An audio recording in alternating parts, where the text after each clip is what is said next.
All right, it's We Need Answers podcast. We finally reached 100, episode 100. I told y'all about last week's episode was supposed to have been 100. So if you haven't, please check it out. It's a real good one. I have my mother on here. Some real good conversation. But 100, finally hit that milestone. Got some more content, some more merch, as you can see. Some more events coming. A lot of everything coming. And please stay tuned. I appreciate everybody that been rocking with me and keep rocking with me. If you got any suggestions or anything you want to see, please let me know because I'm open to all of that. And just so happened, as I keep telling y'all, that I got this promo and these commercials for y'all to promote whatever y'all need, whatever y'all want. My man, Forever Straight Clothing. You check them out on my episode Hood to Hood, Lakeland area. My guy reached out, and now I got my commercial for Forever Straight Clothing. If you ever watch $1 Million Worth of Game, you see Wallow and Gilly talk about Amsterdam and all that shit. It's cool cussing. Go ahead. All right, Amsterdam and all that. We got a special guest in the background. That's why I asked about that. But you hear them talk about the Amsterdams and all that. Well, my special commercial. Check out Forever Straight Clothing, located on 3581 Washington Boulevard. The store open Monday through Friday, appointment only. Saturday through Sunday, 1 o'clock to 6 p.m. Check my man out. If you out of town, you want to get some of that Baltimore wear, check him out. Check out that episode 2. He talked about how he got started.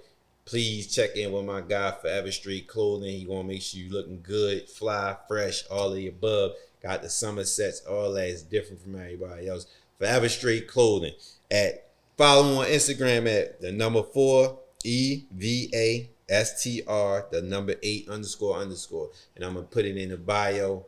I'm gonna put in the caption on Instagram. I'm gonna put in my story on Instagram, and I'm gonna put it on the YouTube. So ain't no excuses. Forever Straight Clothing. Check my man out. All on the page. You want to see it, follow his page. So if you can't find the spellings on all of the bios and all of the comments, all that, Forever Straight Clothing. I'm gonna beat it in y'all head because I keep telling y'all I'm doing commercials and y'all ain't been trying to do no promo, but now we got the promo. So yeah, my man, he fucking with me. So we here, Forever Straight Clothing. Follow. All right. So like I said, episode 100. I got my cousin in here, Ashley. Ashley has been on another episode, the hairstylist episode. That was a fun one, right? Yeah, it was. We had fun. We had a good time on that one. So check that out. Just to check that out and check out Ashley's salon. Check out her work, her page. But today we talking about something different. Today we talking about a more serious topic. We talking about mental health and how important it is. We talk about this a lot on this show. We talk about trauma a lot on the show, all that. But I don't think we ever really tapped in with this part of mental health because it's very important. It's very serious, and we gotta. I think as a community and as a people, we gotta hold each other accountable and our family members, peers, and friends because you can catch up on stuff or you might think something going on or whatever, and we might be reluctant to reach out or to give advice or to help somebody. You just might go off of the way, like we talk about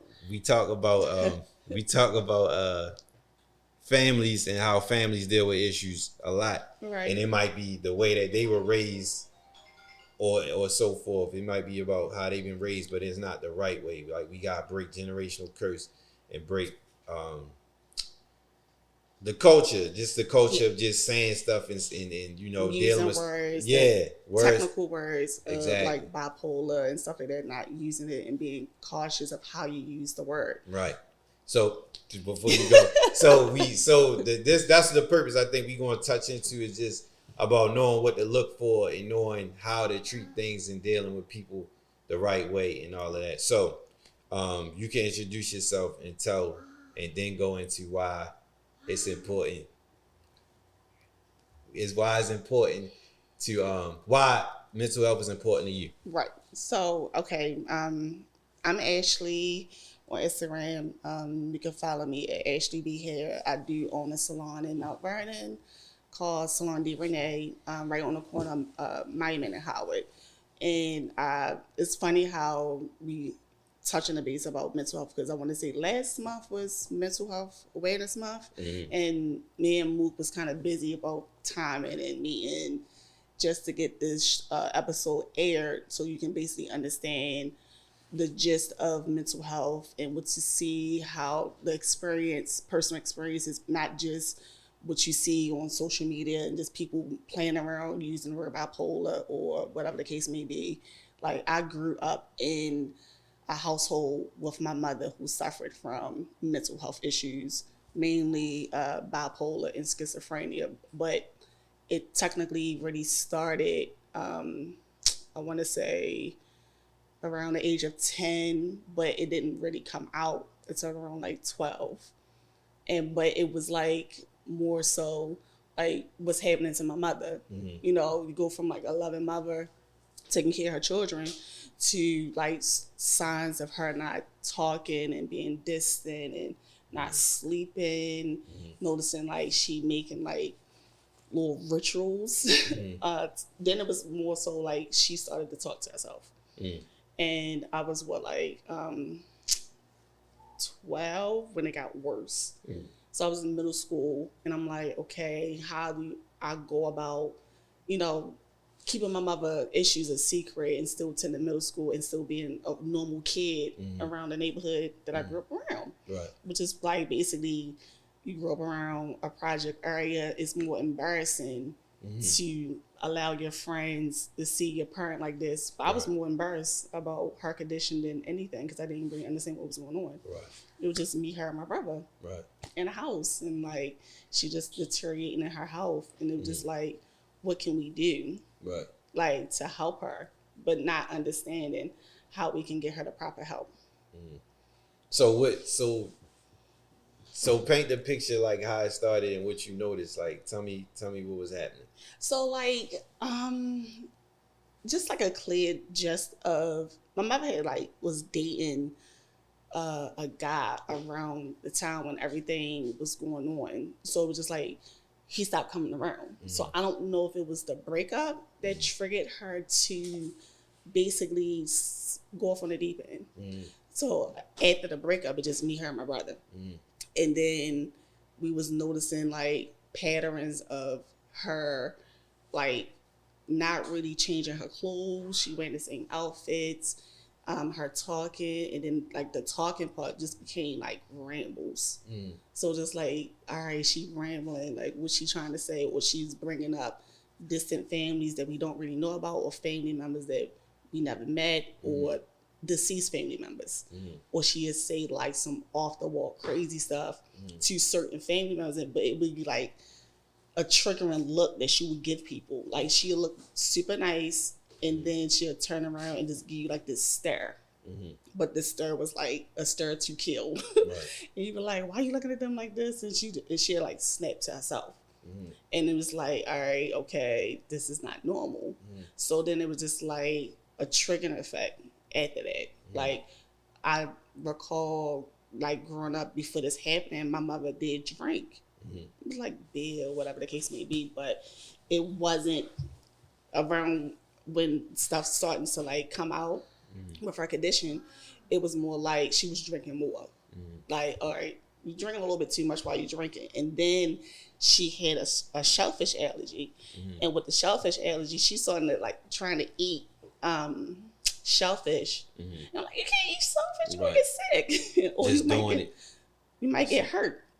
Or whatever the case may be. But we lived in one household, and from that household we moved like around the corner.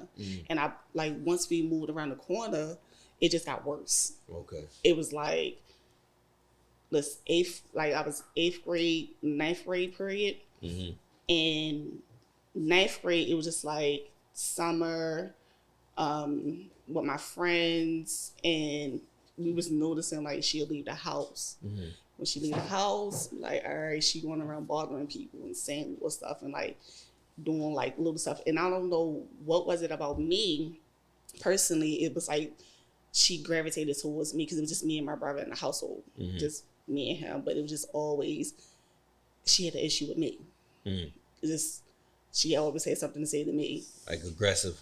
Yeah, it was like I come home from school and she do like a little hand movement thing in front of me as I'm walking through the door. And I'm like, Ma, come on, please. I'm getting home from school. I don't know what's going on. And like, that's a lot to deal with at a young age. At what, 13? Yeah. Like, just to experience something like that. And this is like in-depth details that a lot of people don't really know. Right. Like, even my close friends don't really know my personal experience. Some people know, but everybody don't know. So did anybody around you know that this was going on? Like family and all that? Did they know? Family didn't know the gist. They knew that something was going on with my mother mentally. Like, they knew, like, oh, my mother's crazy. That's like, she was just characterized as she's crazy. And that's what I was saying in the beginning. Like, is always something, like, things happen and people label things, and it's just, that's what it is. Like, if it's not normal, you crazy. Right. And we'll just leave it at that. Right. So with that, y'all knowing that this ain't normal and this was going on, did anybody like try to figure out what was happening, or did she try to seek help, or did she just move as this is just regular for her? Right. So that's another thing that people don't really understand is when it comes to like mental health, technically they're on their own. It's not like resources to, hey, this person is suffering from this illness. How can we help them? Right. Like, when I say like the law is like really set up to basically they gotta harm themselves or someone to get a police to come to your house and have them evaluated and go to the hospital. It's not like, hey, can I call a doctor, or can I call a case manager, or can I call someone to say, hey, my mother's not taking her medicine. What can I do? Right. It's like, it's a lot. So when was it that she went and actually got like seen, and then they diagnosed her? So it took, all right, from, let's see, I'm gonna say 13, between 13 and 16. I left at 16 because between 13 and 16 it was bad. It was like bad to the point that it was like physical abuse on me, that I was like, okay, I can basically lose my life in my mother's hands. And how, like, I stayed around because that's my mother and I love my mother. And it's like, it took her to technically push me out. Like, she put me out at 16. Right. So it was like, she put me out, she took my keys. I done nothing. Like, when I say I ain't do nothing to her, I had like a really good support system. Like, one time I did run away because it was just too much for me. It was overwhelming. One of my really good childhood friends let me come over and stay the night. One of my friends let me stay until I went with my aunt at 16. So like, technically 19 was the age that I actually found out what she was really diagnosed with. So just imagine a 14-year-old girl, middle school, high school student, don't really understand what's really going on with her family, remember her mother at that. And finding out, talking to a case manager at 19, and the case manager is breaking down everything and the gist of everything to say, okay, this is what she's diagnosed with. And I'm 19 years old. So that stretch of time is like a long time. Yeah, for sure. A very long time. Was it too late by that time, or was it like it was still repairable? No, because it's dealing with like health issues. How can we fix somebody? We can't technically fix them. So it's just strictly medicine to try to make it not bad. Yeah, that's what sedate them and keep them calm and whatever. Cause like, cause it was moments where she wouldn't eat. Like, this is before I found out her actual conditions. Like, she wouldn't eat. Like for periods of time. Yeah. Or when I'm talking about like stay up, like she'll stay up all night. No sleep. No sleep. Or she'll sleep she'll stay up all night and sleep during the day. Then it went to her throwing away food. She'll like throw away food, clothes, and it was just weird stuff. Like, she would just do out the blue, and just not sharing it with people. It was just like, I had my episodes of going through the people that I went through with, and then when I moved with my aunt when I was 16, it was like, okay, I still got to check on my mother. Yeah, I just got to be cautious of what I do around her because she can snap on me. Yeah. Like one time, this was when I was in school, and I like let me go past and check on my mother because I was going down BCCC down the harbor when the location was open. Yeah.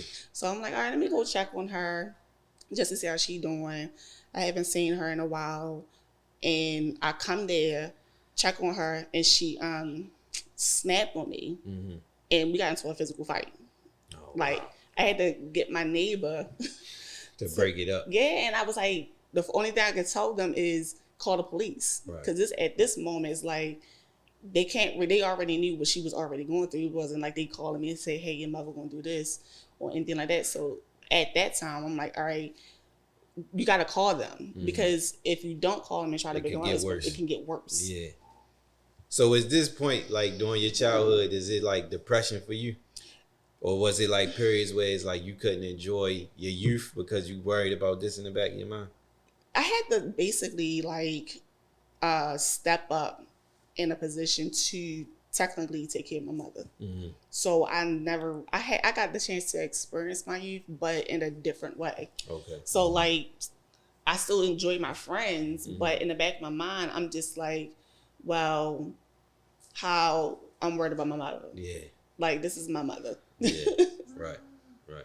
So when you left, she was just there with your brother, or yeah. So how was that for him?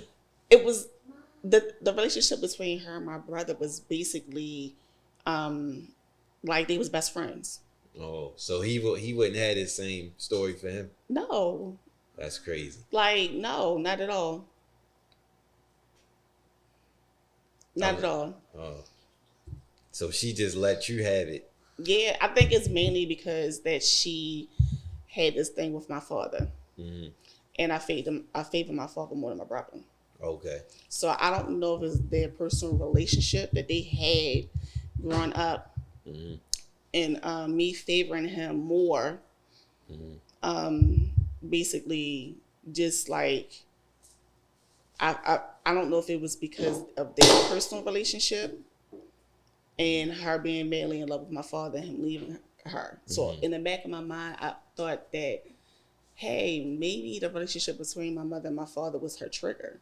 Yeah. And he left her with 2 kids and she lost her mind because that's who she was in love with. But, later on in the years, I did seek therapy and my therapist was like, well, technically, she probably was already experiencing this issue.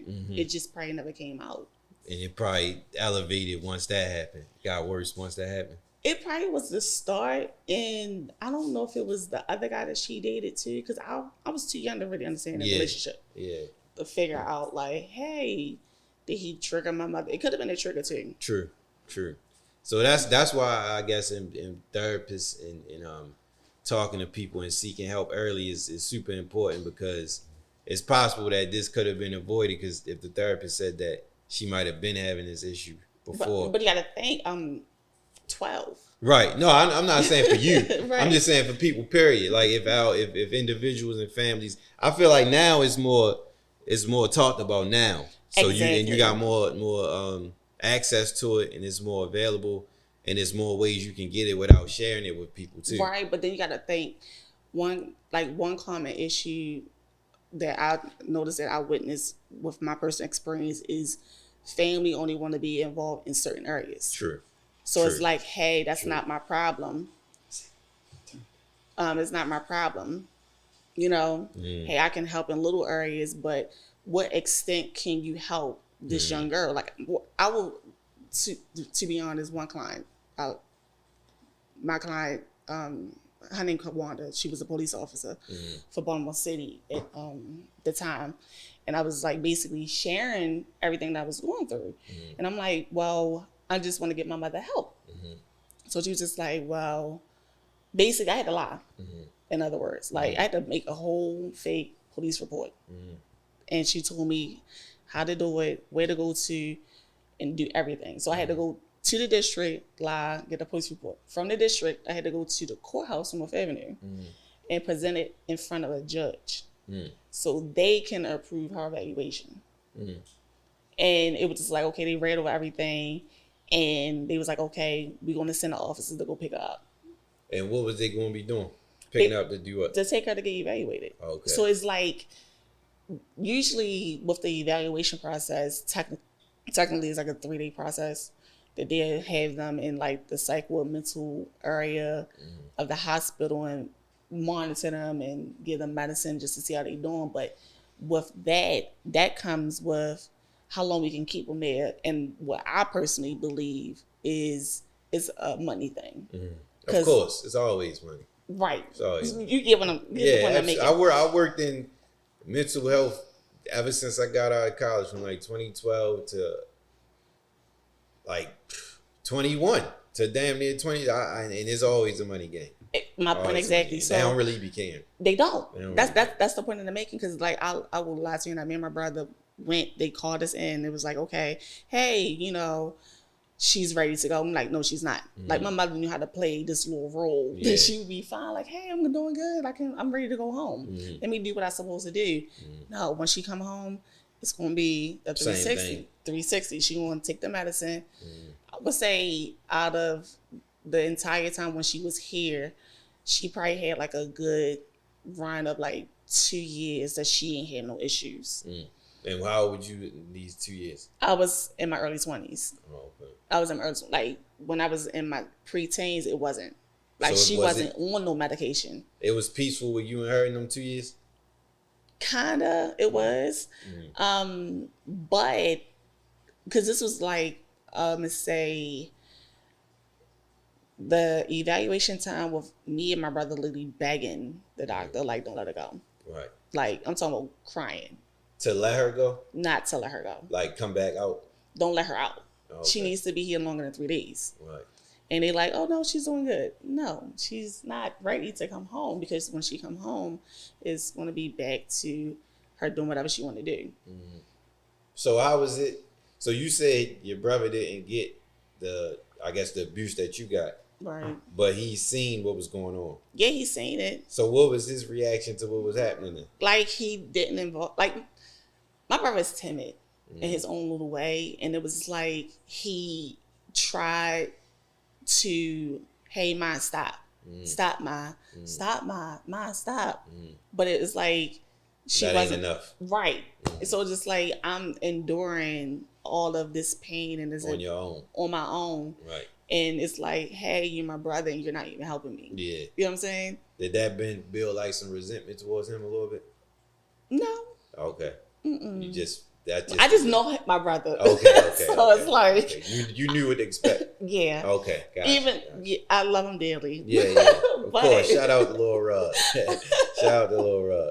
Yeah, I do. I ain't mean that as if like, animosity like that. No. I just meant like, when certain things like that happen, it's kind of like you don't even realize who you got resentment to or animosity to, because you're feeling so much at one time. Right. So it get chaotic. Right. And technically my animosity went towards my dad. Okay. Which makes sense. It did. Because literally the time when she put me out and called my sisters and I called him, like I came to him for help. And I'm literally at my friend's house. Her mother is sick with cancer. So it's like she had a spare bed for me to stay in. And like only a little people know this, but this is what I experienced with me calling my father for help. And he knew. My father knew. He didn't know what was going on. He knew what was going on. Right, but he didn't know the extent. Okay. So it was like we had a relationship, but we didn't have that relationship. To say for me to say, hey, Daddy, this is what's exactly going on. Hey, I called him. All right, my mother put me out. I don't know what to do. And his exact words was, what am I supposed to do? So just like, hey, you tell your 16-year-old daughter who just got put out on the street, this, like, I need help. Right. Like that right there, I held that against him for a very long time.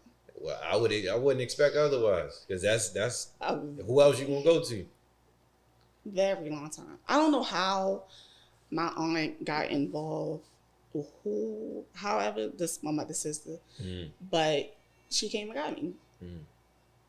I can't remember exactly how it happened, but I held that against him for a long time. So how did y'all repair that? Who, you and your father? That's a whole nother topic. Yeah, it is. Okay. But we repaired it. Okay, good. That's all that we matters. did, but I didn't really go into details of it. Okay. But I did, I let it go. So, what did you experiencing this and knowing signs to look for?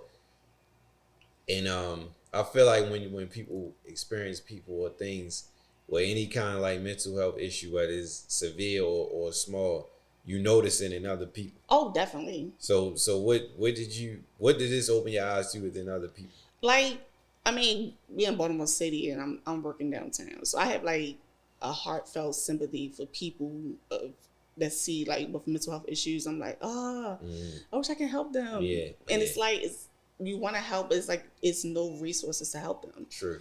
And it's like, you got to be careful. Right. I was about to say that. How you want to help them. Because it's weird that you said this, because this lady came past the salon like a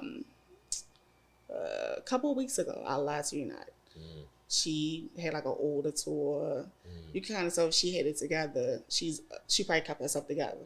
And I'm talking about, it was like a flashback with my mother. I lied to you not, because she was like talking real weird and asking me questions like, do I know such and such, and do you know this? I'm like, no, ma'am.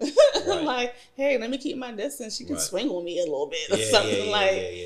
You just don't know. And just to like piggyback on like with my mother, what me not being in the house with her and me moving into my home at one point. This is like before she passed. And I purposely used to drop her on her medical records because, my close friends were like, hey, she having a moment. You probably got one, come down here. So I used to keep her medical records in my glove box just in case if they call me, I can like, hey, this is proof. Right. Because, sometimes officers aren't trained properly to treat these type of people. They think like, hey, let's lock them up and throw them in the cell. Yeah. And which happened to her one time. Like, one of my really good friends reached out to me, like, she got into with a lady in front of the dollar store for over like 50 cents. And while assaulting the lady, hitting her in her face, I was telling her, I was like, hey, whatever you do, don't let them take her to jail. Because I'm working off of Rogers. I'm coming from Rogers to come all the way downtown. I'm like, I'm coming. And I didn't get there in time. By the time I got there, he already was like, hey, she's going down Central Bookings. I'm like, what do you mean? Right. She's not supposed to go to Central Bookings. Yeah. You gotta supposed to go somewhere that's going to help her. Johns Hopkins, which is really up the street. Yeah. So I'm like, here go her paperwork. He was like, well, it's too late. I'm like, how did we even get to this point of me doing all this? And it was just like, his response was like, he didn't care. Yeah. You know what I'm saying? And I'm like, all right, we get it. You want to make sure that she did assault the lady and the lady goes to the hospital. And it was just like, I had a moment like, all this just happened for her to do, I guess, the little 24 hours that she did there. And I told the officer, I said, well, when she go up for whatever she have to go up for, make sure she's released to me. He was like, all right, I'm going to make sure, but she probably didn't, because my mother was able to lie her way out. So when you say that, she knows when to turn stuff on and turn. Like, so if she really wanted to be normal, you think she could? Probably. Yeah.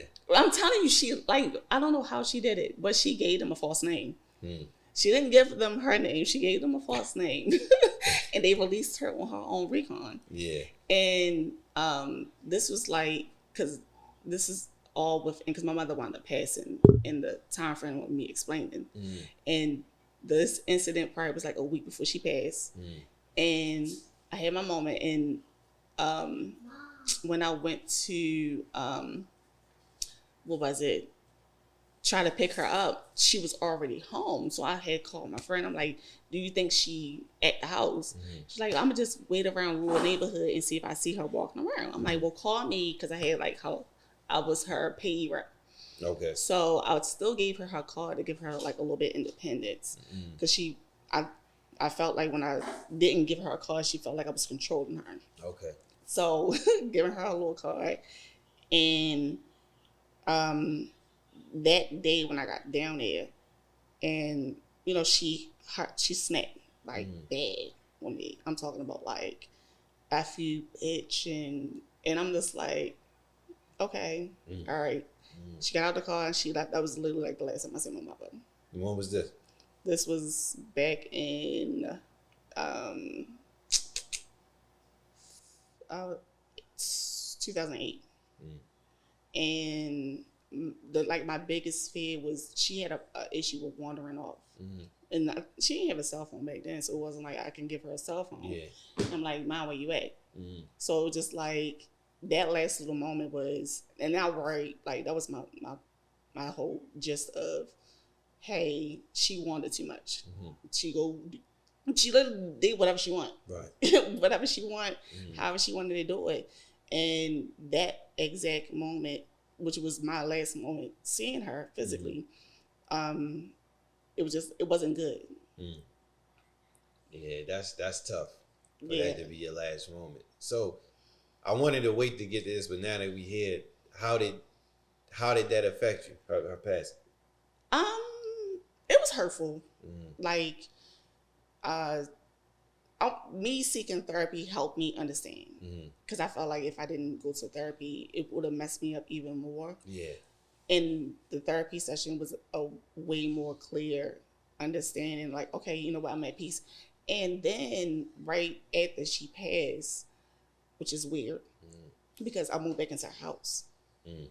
I wasn't living there, but I moved back into her house. And when I moved back into her house, maybe 2-3 days, me moving back into her house, and I had a dream, and it was so real in the dream. Like she came to me in my dream, and it was like in the dream I'm crying, and I'm like, "Ma, what you doing here?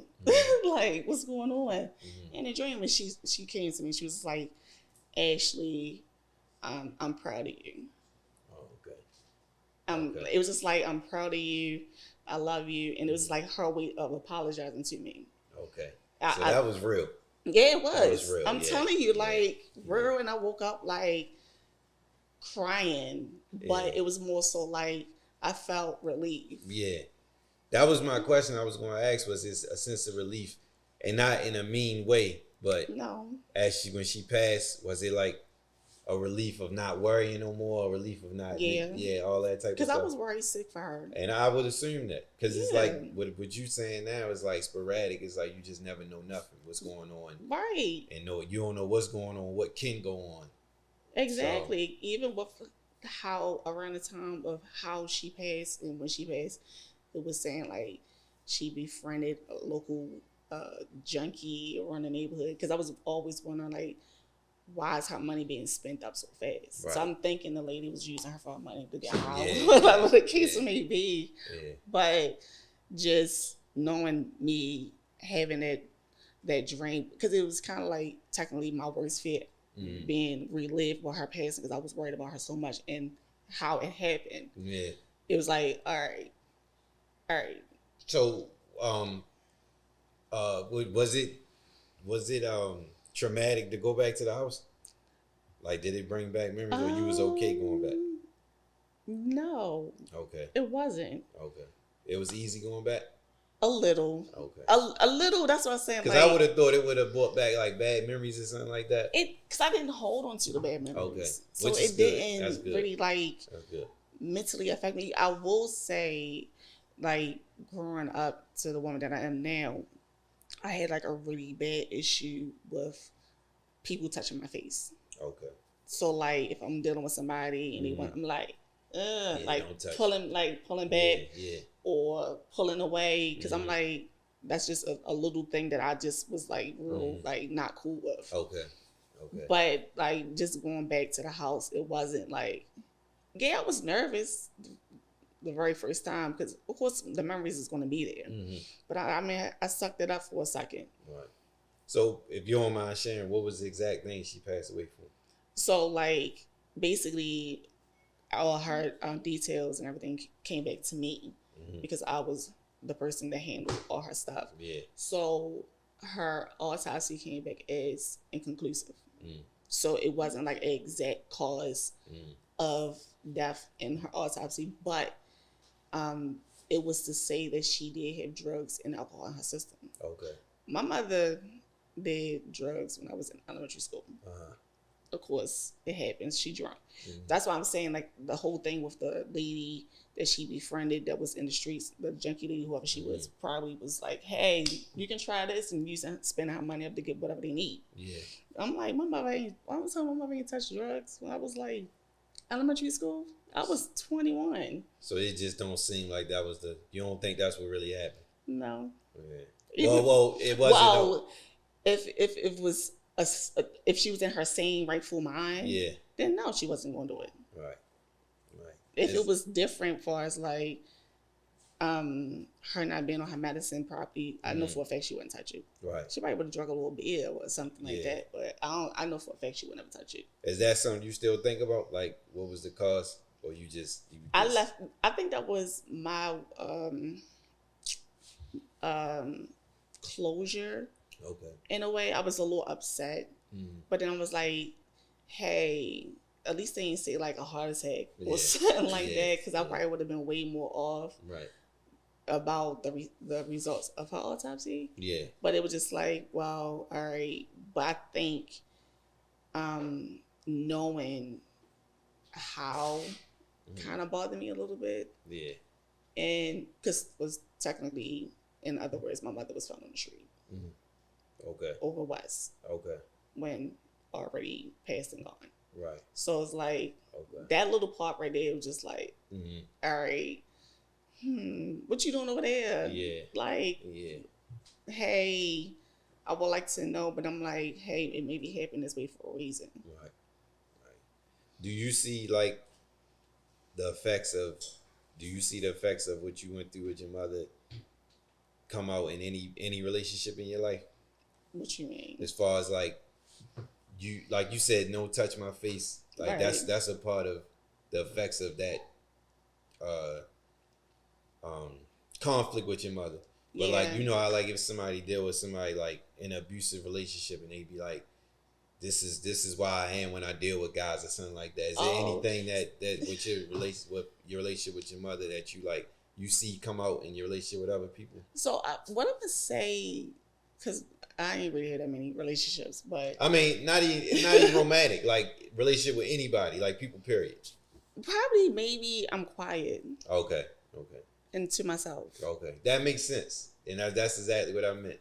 So you feel like that's because of that? It could be. Okay. I am, but I've noticed lately that I do communicate more than you used to. Yeah. Okay. And they be like, well, Ashley, you just so quiet and you just to yourself. I mean, it was times when I was with my aunt and she like would try to like get me to be more open and hey, come around people. I was a little standoffish, but I'm what 16, 17 at the time, trying to figure out like I'm in a whole new environment. I'm coming from this chaotic environment to a peaceful environment. Yeah. And that was a helpful environment though? Yeah, it was. Okay. Yeah. Cause and that's why earlier when I asked you, cause it's like in a teenage age, it's like that's a lot to deal with. A lot. Go to school, do your work, still have your personal life, and then still got their baggage in the household. Right. So it's real. You got people that deal with that, and they become violent towards people. No. And they lash out. They take their anger out on people that's dealing with that. But you just was quiet. Yeah. I kind of like suppress. Yeah, that's what I was going to say too. Like suppress my feelings and my thoughts. And you say like brought up the whole thing about me going to school because it was like one time when I was in 9th grade, I missed like a whole week of school. I was going to ask you, did you miss school and all that? Yeah, I did because it got physical and I had like 2 black eyes. So it was just like, all right, hey, I can't go to school like this. Yeah. So it was just kind of like I couldn't even really fully confine into teachers or anything like because I was so more embarrassed. Yeah. And I didn't want to leave my mother neither. Right. That's a tough situation. Right, because my mother she was a good mother. It wasn't like she was a bad mother. Right. She made sure we had a place to stay. She gave us clothes. She took care of my brother, like literally spoiled us and gave us. And that's weird that I'm talking all this because before all this happened, she gave us so much. Right. Like we was spoiled to the point like when we went our way, we used to cry in public and get it. And get whatever you wanted. Right. So it's like she gave us everything, and then it was just like a 360. It was like perfect mother, and then it was like, hey, this is what she experiencing. Right. So what's the difference? So you said she was diagnosed with schizophrenia and bipolar. Yeah. What's the difference between the two? Like, how can you, if somebody watching this and you're like, well, I wonder if such and such happened, how they able to determine it? Because the thing with that part, I think, is the individual. Okay. And how they display the issues that they are experiencing with their mental health. Because, like, I know what schizophrenia is, like multiple personalities. I think so. And the bipolar part is a mood disorder. Okay. So, like, 1 minute you can be like, your mood could be up here, then you can be low. It could be like, it just depends on the person themselves. Because, like I was telling you, at the point she wasn't sleeping. That was just the sign that I've noticed was that she wasn't sleeping, and another thing, she was like barely bathing at one point. Right. So it was like personal hygiene that she wasn't really keeping up with. So just like something as small as her wearing the same outfit every day. And we're like, Mom, come on, change your clothes. Yeah. Something like that. But the whole talking weird thing is a huge sign. Like, she was talking different voices and stuff like that. Yeah. Like, it was like off the wall crazy stuff. Like, what did you just say? Right.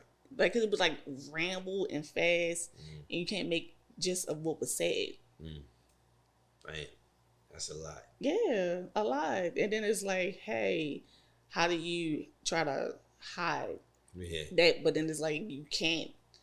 People can't really look in it. It just depends on if somebody. Sometimes they be saying like people go through that traumatic experiences and it triggered their mental health. I heard like people smoking or they getting stuff bad weed and lace, and next thing you know they smoke some bad weed and they just go off on the deep end. Yeah. That's why I do what I do, but I don't mess with nothing else other than what I do because I'm scared of all that stuff. To hear that type of stuff. I heard some like I confided in a few of my clients and he was like, it's like they don't know what to do. Yeah. And then sometimes people be having family histories of it. So it's like a generational trait that's being passed down to other people. And is there any in your family? As far as like, I want to say, I think it was just her mainly. Okay. Like, yeah, her mainly. Okay. So if somebody was listening to this and they was like, might be experiencing the same thing or something similar, what would be your advice, especially if they was your age, the same age that you were when you discovered all this? What would you advise? I don't think they won't fully understand. Okay. Or if the only way I can just basically just tell them they gotta confide in someone that they trust. That can seriously be serious about them helping them. Because it's like, if my age was too young, so it's like I'm a teenager. How can I go to the places to get the help and they gonna look at me like, what you mean? You know? And it's like, if they got that trustworthy person or family member that's like, okay, you know what, let me try to help. But sometimes you got people that's like, like I was saying, they don't want to get involved.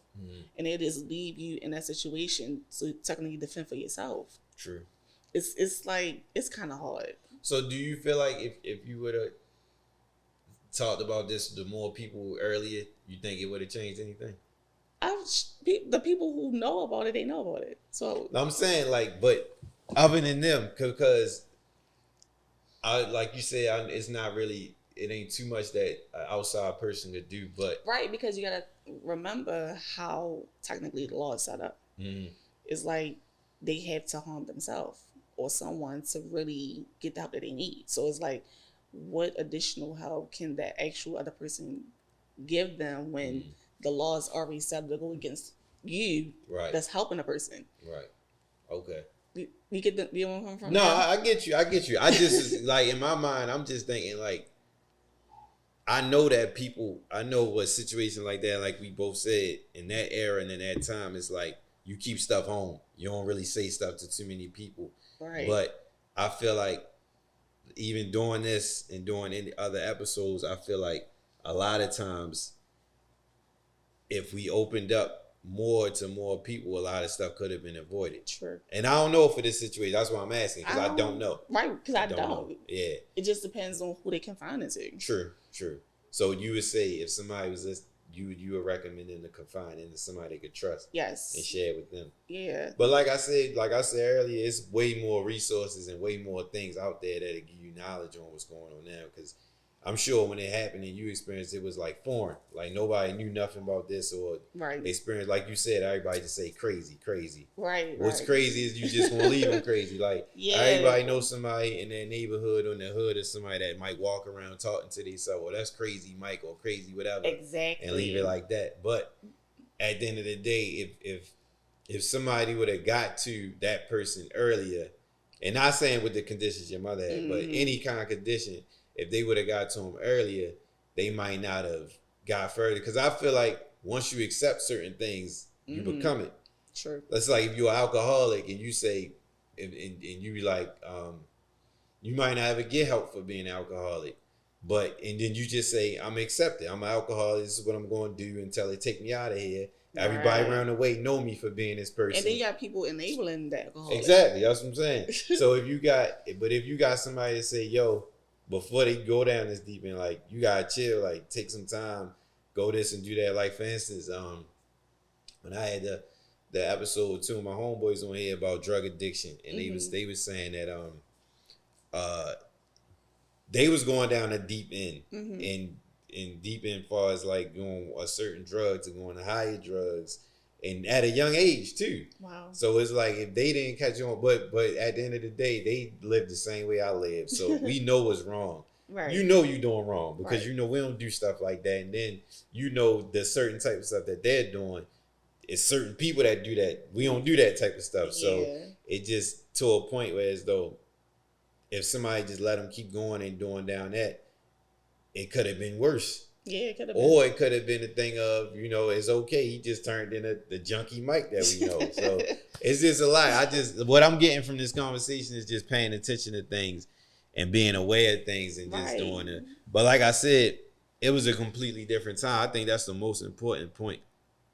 The time periods, because just like technically with me, early 2000s. Right. And wasn't nobody talking about mental health and shit like that. Nah. So it's a different story. It's definitely a different story. No. Is there anything that if you could have changed back then, would have, like, with the whole everything that happened, like, is it something that you would have changed, like, for better or for worse, with your mother and how you handled it or how she handled anything? If you could change something, is there anything you would have? I don't think I would. Okay. Because it happened the way it happened. Right. It was just an uncontrollable situation that I endured. Right. And technically overcame. Yeah. Over for sure. time. Definitely. Because it could have been a lot worse. I could not be living right now. Yeah. It was one moment I thought I was about to be gone. Yeah. I can Seriously, imagine. like. Because you gotta think, when I'm hearing it, it's like it's a point of, do I want to hurt my mother, but my mother hurting me? Right. That was the moment I was saying. Well, it was one moment that I had to like really sit there and think like I was about to give up. Yeah. I mean, it was like a couple times I was like, I really honestly didn't want to be here. And this was like probably 16. Like I couldn't mentally handle. That's a lot for a teenager. Yeah, like, hey, I'm enduring this type of pain and exposure. And I'm like, how do I overcome it? Right. And how do you figure that out at a teenage, at 16 years old? I made it. That's tough. I salute you. I tip my hat because from what technically the worst time was 12 to 16. So I endure like 4 years of help. So you feel like you grew up fast? Yeah. You jumped into adulthood fast? Oh, definitely. Yeah. Definitely. I was an adult at 12. Yeah. You was taking care of your brother too, type of thing? Yeah. House and everything. Yeah. Making sure that they was okay. Were people around you asking, like, maybe friends or people who were asking, like, about your mother and things like that? Because it come up in, like, regular conversation. To be honest, no. Oh, okay. We just had our friendships. Okay. So it was just like, it wasn't like, hey, what's going on with your mother? Like, they probably people in the neighborhood that's probably talking about her behind my back, but it wasn't never brought to my attention. Right. So it was just like, hey, I still hung with my friends and did front and stuff. But then it was like, when she come around, it was like, I used to feel like all eyes was on me. When my mother used to come around, like, all right, Ashley, there go your mother. Right. Oh, okay. So everybody that knew, like, yeah, there she go. What's about to happen? Was she act out in front of your friends and stuff? Yeah. Oh. but to a certain extent. Okay. Like, say her little crazy stuff. Yeah. And walk off. Okay. But she ain't never get physical. It was like the physical stuff happened behind closed doors. Yeah. Yeah. And I know exactly what you mean. Like with a lot of stuff, it's crazy how stuff come full circle. Because one of my jobs when I worked at I talk about a lot on here, Shepherd Pratt, the school. It was the high school though. Well, not high school. It was a school, Fulbright school. It was from kids from like very small ages to like maybe early 20s, and you would notice their patterns because they knew when to turn that shit on and turn it off. I told you, yeah, that's what I'm saying. But I'm saying they come full circle. Like if I didn't have that experience, I wouldn't know nothing about what we talking about. Right. But it would be times like they know when it's like clockwork. I'm gonna act out. I know they gonna come in here and try to contain me, and they'll do like I remember this one kid. I was literally just talking about it. He was real heavy, but the medicine, he really was small. I think he was like 15. Before I got there, he was real small, skinny, and the medicine like pumped him up. That's the same thing. My mother, I'm telling you, by her not eating, she wasn't picking up no weight, so she was small. So when she got on the medicine, her face was fat. She was like chubby, thick, and like calm, and like herself. And I'm just like, how did she get this like thick? Like, look at you, girl. The side effects of the medicine is crazy. Like this kid was like literally, if you would have looked at his old picture, because they showed me the old picture, and they showed me how when I met him, he was like 13. He looked like he's about 20. Like solid. I can believe it. Solid. And he would do this thing where as though when he don't like see we working on stuff like working with their words with him. Going through the words, and he'd do if he get frustrated, he gonna wild out. Okay. But he knows security about to come, so he'll do stuff like he'll stand up and then fall down on the floor because he know they gotta pick him up a certain way and stuff like that. So that's what I'm saying. Like that's why like a lot of times, but you know, like I guess it would be like you got your regular working people, and then you got people that's like, I ain't dumb, I know what's up. Like you got us, like niggas, like we know, like I know you playing with me right now, so I'm not about to feed into this type of thing. But it's like they got this whole protocol thing, and they know when to turn this shit off. Right, like I was telling you the moment when we was at the hospital, explaining to the doctor, like she's not ready. Right. Oh, she did great these 3 days. Yeah. She did what she's supposed to, and we ready for her? No. Yeah. This is not was we be trying to we begging, don't let her go. Yeah. And that's the thing that puzzled me, and I'll be curious about with certain mental aspects of mental health when it's things like that, because if you know certain things, like you know when to do this and do that, you know when you cannot do that shit, period. Right. So it's like, but as us in our culture and our community, you know, we don't have sympathy for certain stuff. It's like right. That's why when you was asking me about, as like what type of resources, you got to think about the sympathy part. Yeah. So it's like, all right, the lack of you have people that's sympathetic to the circumstances that want to help you. Then you got people that's looking like they turning their cheek, and just going about their business because they don't want to be bothered. Exactly. So it's like, I feel like people want to pick and choose. What they want to be bothered with when it comes to this scenario. You physically see this person deteriorating in their health, and it's like you just still turning the cheek. You still turning the cheek. Still turning the cheek. Like, to honestly say, back then, if this was somebody that I didn't know, I probably would be turning my cheek too. True. But you know, at the end of the day, that you had this experience, you think you still would, or you would? It depends. It depends on the person. Okay. It depends on the person. If it's a stranger, I'm gonna turn my cheek. Yeah, of course. Like the lady that just came to the salon was because it's a dangerous situation. Right. When she came to the salon recently, I had to kind of like position myself when she was talking to me a certain way, because I'm like, all right, because you don't know what it could be a moment you probably want to pull my hair, or make me feel threatened, because she just kept hitting me with these questions, kept hitting me with the questions, and I'm like, don't make eye contact with her too long, because she might think that I'm playing, and she can get physical with me. I'm like, I keep the door locked for a reason. Like, all right, let me kind of push out the door, but still listen to it at the same time. You're on point. Yeah, because it just be like, because you've been there before, right? And I'm you'll be a fool not to be on point, right? And then when I just seen her in that condition, I'm just like, because she came to the salon before, but she wasn't this bad. It was just like a little bit, of the mental health showing, but now it was like, oh yeah, she had like the papers and like the stench. It bring back memories like instantly. It did. Oh. It was like an instant flashback, and I'm just like, all right, Ashley, get into the mode, you know what to do, but don't show her that you trying to be real defensive. Right. So I'm just like, all right, let me just let her talk. Yeah. Get it out. Right. So how much did therapy help with how you deal with this and how you deal with letting go of that? I lied. Like it was, well, if you want to say like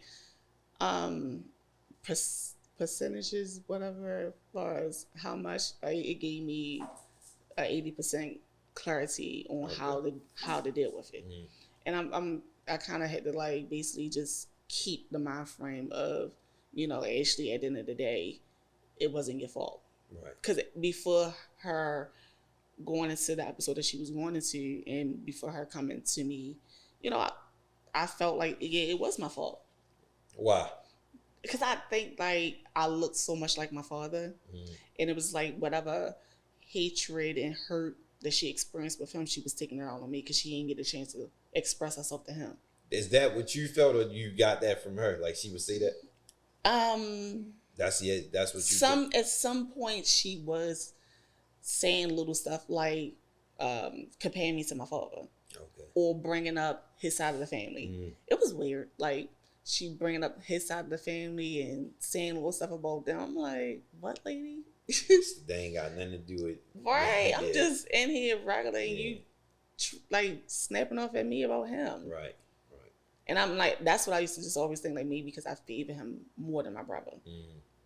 True. Way more than my brother. Yeah, that's true. That's true. So it was like, it could have been my face, but it could have been a constant reminder to her hurt or whatever she went through with him and what she experienced with him. And it was like, hey, well, I can't take it out on him. Right. I can take it out on her. Yeah. So you would say therapy, how you think you would be now if you didn't go to therapy? You think it'd be any different? I think my understanding probably wouldn't be as clear, and I probably wouldn't be so, I guess, immune to the circumstances if I didn't go. It'd affect you a lot more. Yeah, definitely. I definitely would say probably would. You still go? I haven't been. Okay. It was when I went, it was a good like 6 months. Okay.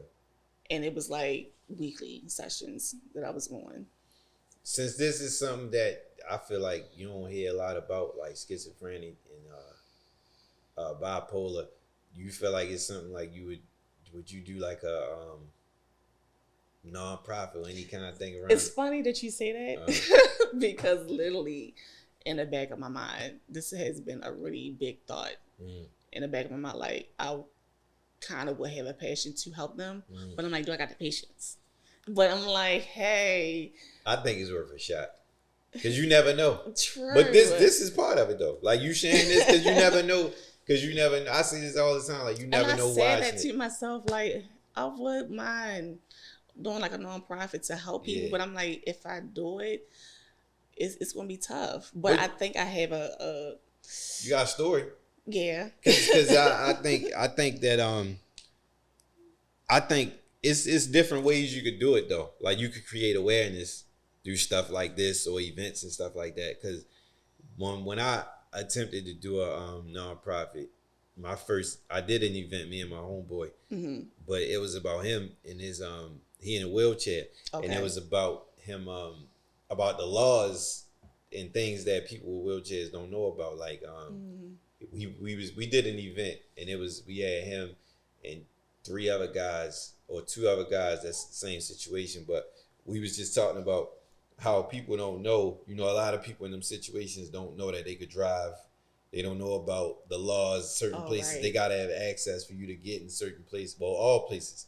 You got to be able to get through every place. Like, got to be a ramp or a lift or things like that. And it was stuff I didn't know. Right. And I felt like it was things that people in them situations don't know. And they also people that know about this stuff, but they give up so early because of that situation. So it was a thing that it created awareness, and I regret not going forward with it as much as I did, but at that time I had a lot going on, and I kind of like got sidetracked. I was more focused on trying to get some money, but something I'm gonna get back into. But I definitely think that you should in some shape or form, because like we both said, you see these type of things all the time, and people will just pass off. That's just crazy. And you saying that, this literally like my first time really being transparent about the endurance that I experienced. So like people know the small stuff, but they don't know like the deep stuff. This is like my first time really going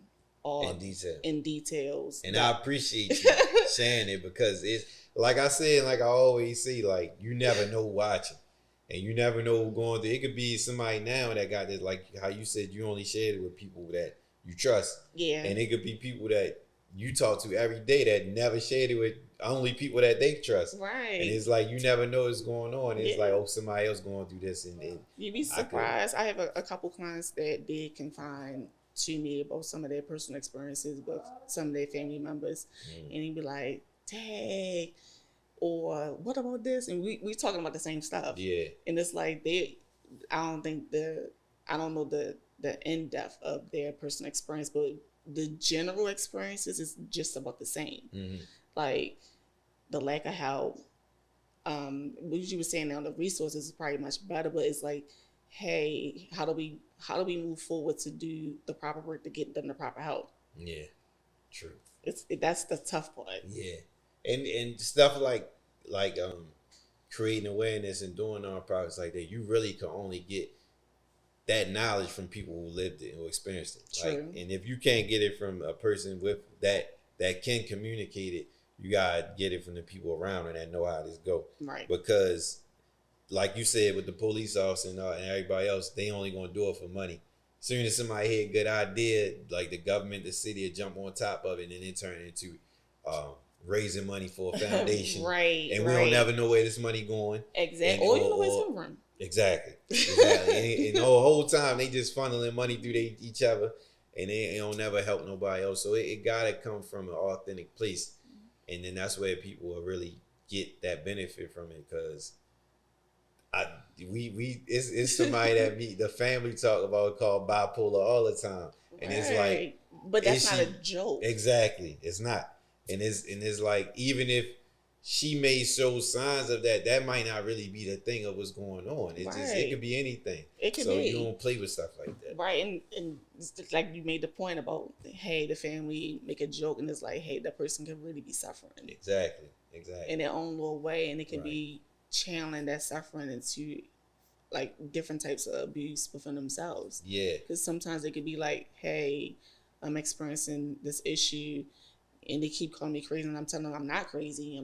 Crazy. Because usually people that's always categorized as crazy, they're in denial. Like my mother was in denial. About what was going on? Oh, definitely in denial. So you'll say something to her, and she'd be like, no, I'm not. Because I never even addressed it. Nobody ever did? Her face. Nobody? I just was more so like, my addressing was, mine, you see what's going on. I ain't label her. She said no. No. I never label her like, "Mom, you crazy." I'm like, you see what's going on, and be like, no. And when we finally had the case manager involved, and when she got the diagnosis, it was just like, yeah, I know what's going on. She would say that?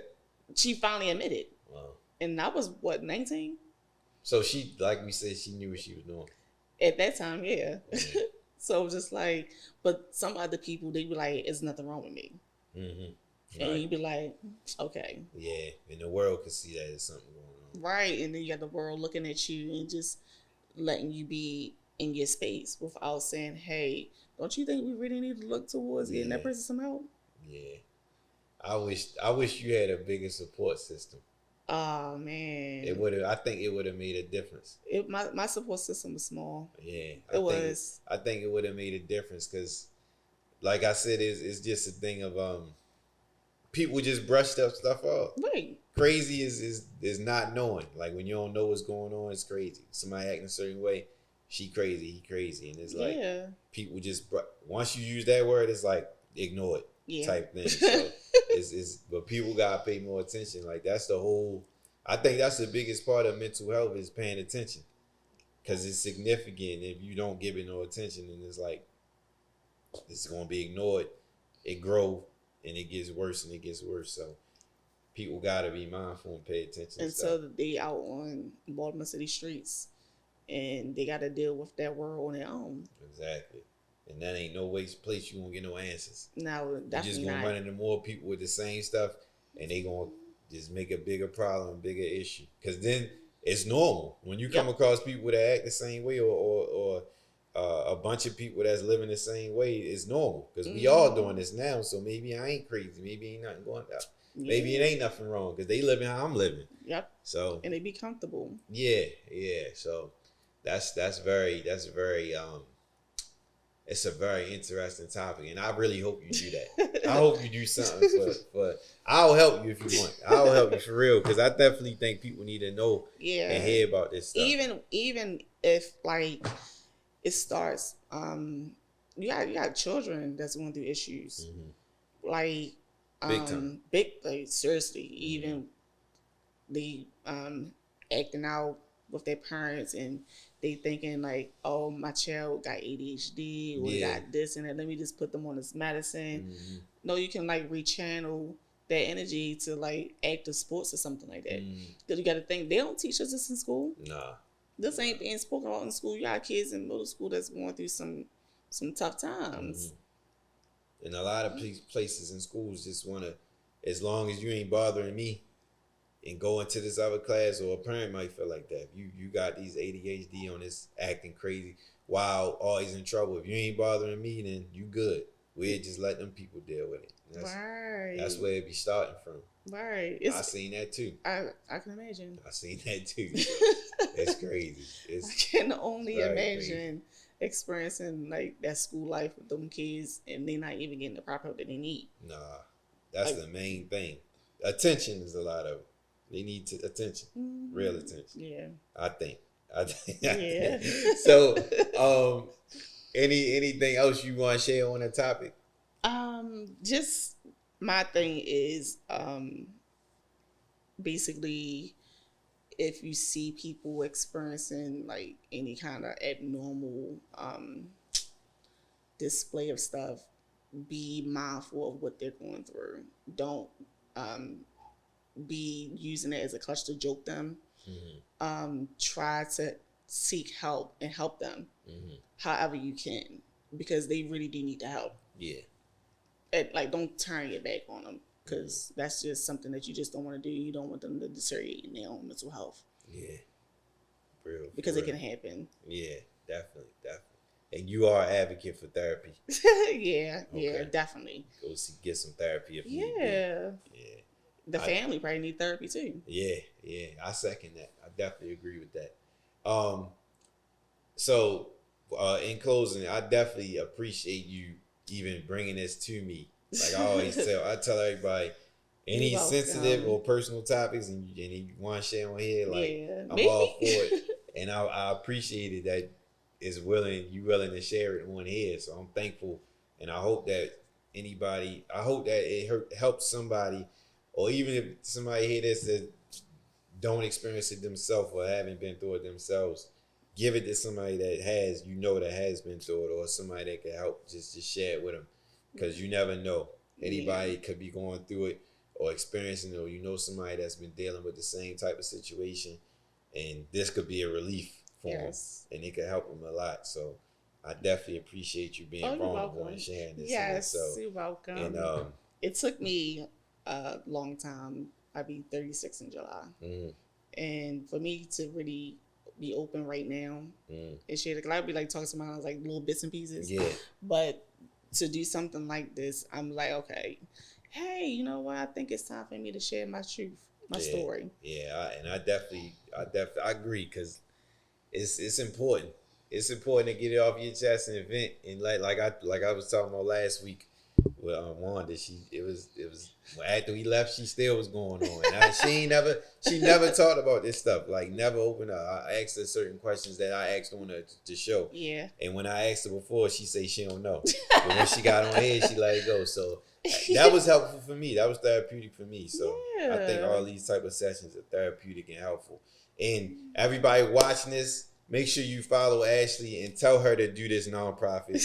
Tell her to do something to create awareness because we need to get this word out here and help some people. And I'm going to definitely tag her and everything. So make sure you let her know. If you're sitting in her chair and you watch this, make sure you let her know. Tell her don't be shy. Get on top of it and help and put it out there because this is helping. It's definitely helping. Yeah. But we can help a lot more people. And you got my word. I'm definitely down to help if need be. So, like I said before. Oh, anything else you want to share? No, that's it. Check out Ashley B Hair. Go book an appointment. Get your hair done and all that. Her shop is easy to find. It's big store, big salon right on the corner. You can't miss it. You can't miss it. And check out her work. But and also like I said before, check out that hairstylist episode. She was on the hairstyles episode. That was real fun. The first one. Yeah, very first one. It was real fun, real interesting. Learned a lot with that one. And check that one out as well. Subscribe to the YouTube and the podcast apps. And if you want that promo, you want your business promoted on here, holla at me. I got good commercials. I'm like Jimmy the Boxer. I get you right. I had you right on 90TQ and all that. But no, 100th episode. I'm very excited. Sydney, come here. You know we kept saying shush and don't do that. Come here, Sydney. Come on. Show your face. Come on. This is the one making all the noise. Come on. This baby Ashley, baby Sydney, right? Come on. You don't want to say hi? Just say hi to the camera. Now she want to be shy. Look, come here. here. She was just making all that noise. Say hi to the camera. Say hi. This little Sydney, she was being keep trying to get our attention the whole time. But right. Thank you for being here again. It's episode 100, the milestone. Look out for the brunch and the Trap House Party Part 2. The merch. Holla at me. I'm gonna get that website fixed. We out. We need to answer podcast.